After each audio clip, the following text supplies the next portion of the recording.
yourself in trouble, bro. I have a restraining order on you. Call the police. The video put on social media is troubling. What happened to this 27-year-old woman is extremely disturbing. I've never seen nothing like this. Like I said, I've been living around here for 9 years.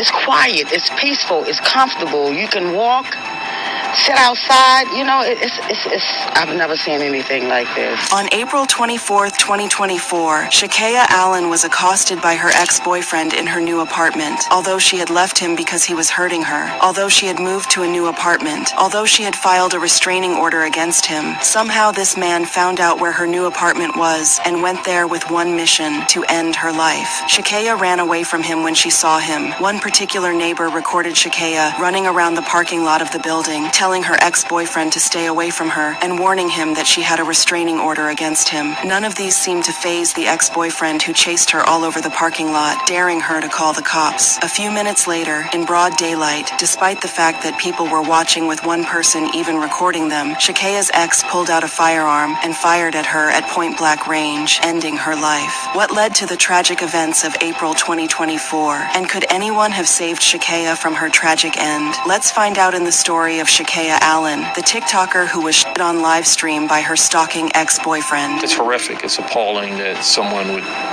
do something like that to someone openly in public.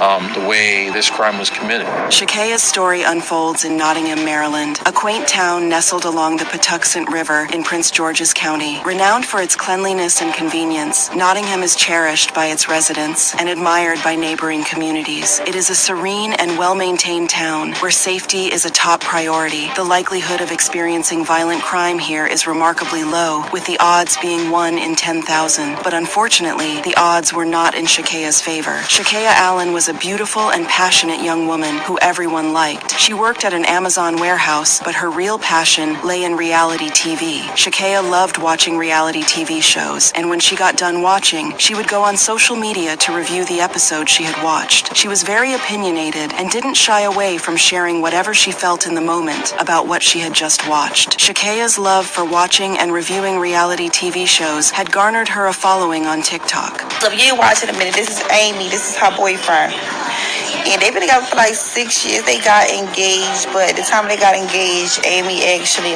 broke up with him. Because they came up together and his work ethic really wasn't matching her work ethic.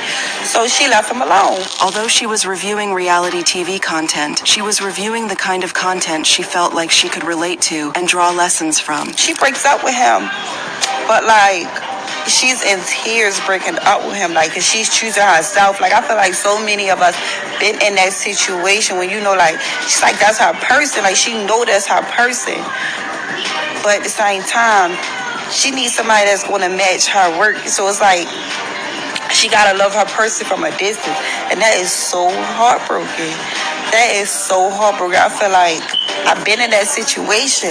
Shakaya was also a mom, a role she took very seriously. To Shakaya, her daughter was the best part of her, so even though she mostly posted her reviews, as well as other videos, giving her opinion on different topics on her TikTok account, she made an exception for her daughter, posting videos like this one with the caption, "Storm and Mommy." What did I do to deserve you?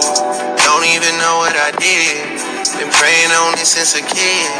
I guess it's just luck if you say so.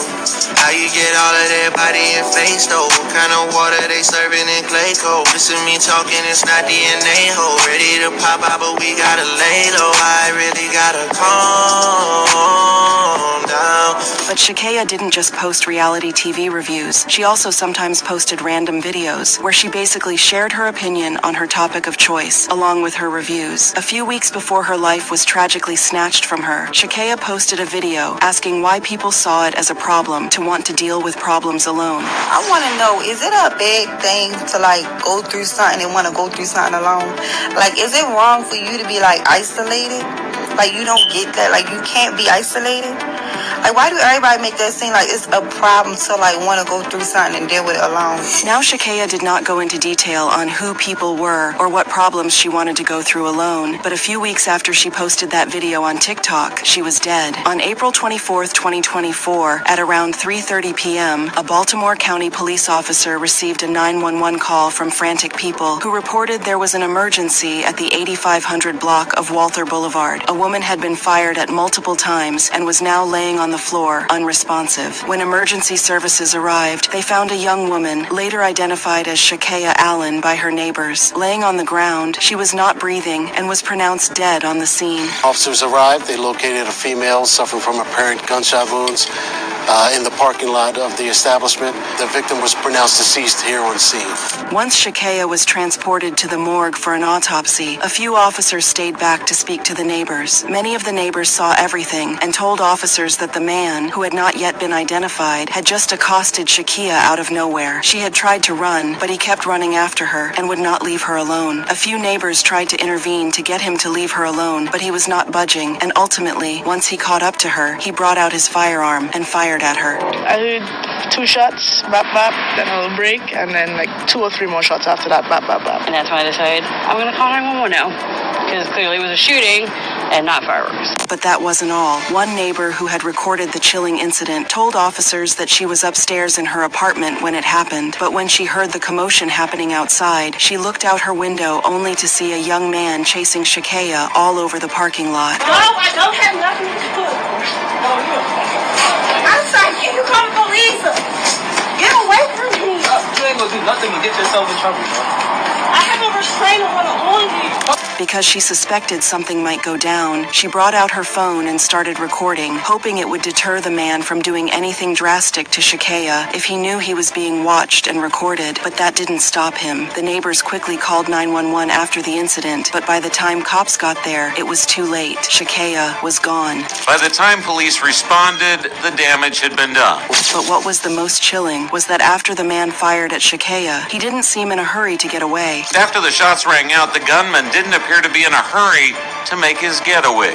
Almost like he didn't care what happened to him after, because he had done what he came there to do. Neighbors told officers they saw the man walking casually away after doing the evil deed. And I saw a guy walking very casually with a gun in his hand. For many people who lived in that apartment complex, what happened on that day was not just tragic, it was shocking. For neighbors who had lived there for years, it was unbelievable that something like that would happen in their complex, because it was a relatively safe place. People we spoke with there today tell us that it's normally quiet there. I've never seen nothing like this. Like I said, I've been living around here for 9 years. It's quiet, it's peaceful, it's comfortable. You can walk, sit outside, you know, I've never seen anything like this. The people who just moved into that complex were terrified. For this one neighbor who had just moved in, she could not believe that she ran away. Feels like a dream, feels like magic. Now I believe I can have it. Ooh, ooh, Tamu. Ooh, ooh, Tamu. All of my wishes came true. Shop like a billionaire. Shop like a billionaire. Tamu. Ooh, ooh, Tamu. Ooh, ooh, Tamu. Download the Tamu app and shop like a billionaire.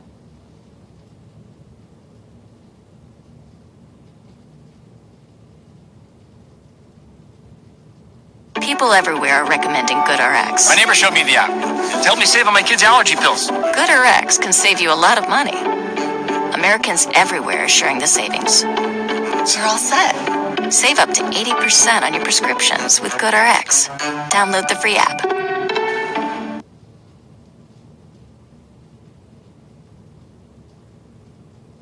Away from violence like that, only to realize she could not outrun it. I thought I was moving away from the shooting and stuff, but I guess you can never move away from it because it's going to always be around.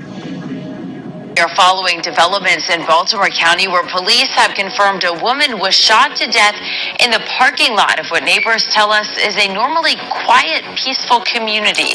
The investigation into the murder of Shakaya Allen began immediately after her body was transported to the morgue. Although it was pretty clear what had ended her life, investigators still wanted to have an official cause of death. And from what investigators learned from the Shakaya's neighbors, this wasn't a random thing. Neighbors told officers that though Shakaya had not lived in the apartment complex, they knew she didn't get a lot of visitors. So on that day when the man showed up, they immediately noticed him. It was clear that whoever that man was, he knew Shakaya and had come looking for her, which eliminates the idea that it could be random. In the initial stages of the investigation, police said they didn't feel there was anything random about this shooting. They believed that the victim had been targeted. Neighbors did say that they heard a commotion out in the parking lot, so we believe that it was targeted. While the investigation was going on, investigators were working on locating Shakaya's family so they could give them the terrible news before releasing any information to the public. It would be unfair for her parents to find out about what happened to her on television. Police have not released a lot of information about the shooting yet, but WJZ spoke to several neighbors who were around when it happened. Police are waiting to notify the victim's family. That's why they have not released her name yet. But while they were looking for information on Shakaya's family, they also asked for help from anyone who might know about the incident. They admitted that they already had a suspect in mind, but did not yet have him in custody. Right now, the investigation's ongoing. Of course, as you see, we have a suspect. It's pretty apparent who it is. Though the man took his time leaving the apartment, no one in that apartment complex knew who he was, so they could not identify him to law enforcement. Our detectives are doing everything they can to track down the suspect and to bring him in.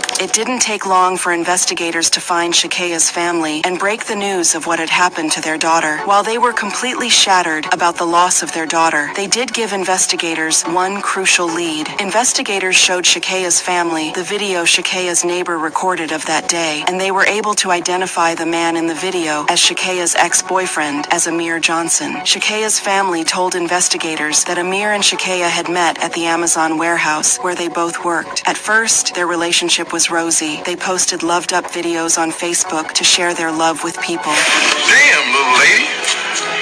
You sure can't put it away. Shakaya was very adventurous, so they also traveled together and shared travel content on their social media pages. You really need to live your life and open your eyes, and you don't want to wake up with no memories and never really being able to see the world. Once investigators informed Shakaya's family, they were able to release her information to the community. Police have now identified the victim as 27-year-old Shakaya Allen. While investigators now had information on Amir, that was not all they found out from Shakaya's family. The investigation into Shakaya's murder was progressing rather slowly. Though they had identified the man in the video as Amir Johnson, investigators were still not able to find him. But while they were looking for him, the video Shakaya's neighbor took on that day somehow got leaked and went viral on the internet. The video put on social media is troubling. What happened to this 27-year-old woman is extremely disturbing. The entire community was outraged at what had happened to Shakaya, especially because it happened in broad daylight, yet no one could stop it from happening. It's horrific. It's appalling that someone would do something like that to someone openly in public, the way this crime was committed. Although neighbors tried to intervene, Amir still managed to carry out his evil intentions. In the video, you can hear neighbors yelling at the suspect, trying to prevent the tragedy, and the victim yelling she has a restraining order. Many people were even more outraged that Shakaya had filed a restraining order against Amir, clearly stating he was not allowed within any distance of her, and yet he still unalived her. 11 News did go to court and found the victim had filed for a protective order in August 2023. Those orders warn against going near or contacting or harming the person who filed the complaint. The question on a lot of people's minds was, why didn't the restraining order protect her like it should? What was the point of an order that was supposed to keep someone from you when the person can get access to you regardless? This led a lot of people to criticize the justice system. Many people felt more could be done and should be done in situations like that. An NGO centered on protecting victims joined in the conversation, asking for better systems that enabled law enforcement officers to better protect victims. We strongly advocate for the continued strengthening of systems that enable law enforcement and the courts to better protect victims of intimate partner violence. While protective orders are an important aspect of the safety net for victims, our community needs to turn its focus to holding accountable those responsible for the violence. But that wasn't all. A little more investigation into Shakaya and Amir's relationship led investigators to discover that not only had she filed a restraining order against Amir, but she was supposed to appear in court to have the temporary restraining she filed made permanent. But for some unknown reason, she never showed up for the hearing, and the restraining order was thrown out. I think in this case there was an interim order here. It's my understanding that they had a hearing back on April the 15th, and no one showed up for that order. Now, while it's unclear why she failed to show up, investigators theorized that Amir might have had something to do with it because a few days after that, he went looking for her and took her life. Of course, it was thrown out, and only some 6 days later, he murders her. But that wasn't all. As the investigation progressed, more information was released about what was actually going on in Shakaya and Amir's relationship. According to court records, before Shakaya filed that restraining order against Amir, she had called 911 on him multiple times, and law enforcement had responded to multiple domestic disturbances at her former home on Bayberry Road. New information tonight about a woman gunned down in a Parkville apartment complex over the weekend. As WMER2 News' Jeff Hager reports, the victim had recently been involved in a domestic violence dispute. After she left him, Amir still kept showing up at her home, threatening her, and on some days succeeding in hurting her. This led her to start looking for a different accommodation, hoping to get away from him. Court records suggest that in recent months, police had been to her former home on Bayberry Road for multiple domestic disturbances. Once she found another apartment, she started packing her stuff to move, but somehow Amir found out what she was doing and showed up to her apartment. This time, he did not take no for an answer. When she refused to get back together with him, he tried to rough her up. In late February, police responded to a report that her ex-boyfriend had assaulted her while she was trying to move her things out of the home. It got so bad that Shakaya had to call the cops on him, but before the cops could get there, Amir took off, and it wasn't until the next day that he was found and arrested. But when they found him the following day, a firearm was found on him. He was hiding it inside the waistband of his shorts. When they arrested him the next day, he surrendered a handgun that he had holstered inside his waistband. Although he was arrested on that day, it's currently unclear how he got out of jail, whether he had made bail or Shakaya refused to file charges against him. Either way, he was free, and Shakaya paid for it with her life. As at the point of making this video, Amir had not yet been arrested, and investigators are still pleading with the public to come forward with any information they had. Baltimore County Police are looking for the person who killed Shakaya Allen. She was shot multiple times Sunday around 3 in the afternoon. It happened on the Whitelaw Place in Parkville. Allen died at the scene. Now, police are asking anyone with information or that can help in this investigation to contact Baltimore County homicide detectives or Metro Crime Stoppers. Hey, thank you for watching. Our deepest sympathies go to the family and friends of Shakaya Allen. What are your thoughts on this case? Do you know of other similar